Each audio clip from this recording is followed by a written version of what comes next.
Wearing your dress. I used to call it my netball uniform. That's cute. Yeah, isn't it weird? I know, it's funny how these things happen. The funny thing is, I hadn't really seen that dress full length, because at the time I was living with my ex-boyfriend Hugh in a very small, humble flat. We actually didn't have a full-length mirror. We only had a mirror that came to here. So I hadn't seen it at all until I saw it in the newspaper. Yeah, I've seen that much of it. I haven't seen the bottom.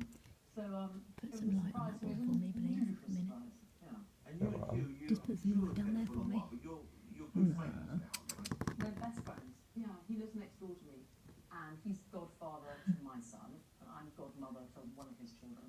And You come in. we've been apart for longer than we were together now. So we were together for 13 years, and then Right, best you friends go and sleep. 15. Quite nice. Am I right in thinking he's still single as well? Thank you. He might be. Because You little poser. Super funny, Yes, yes. still good looking.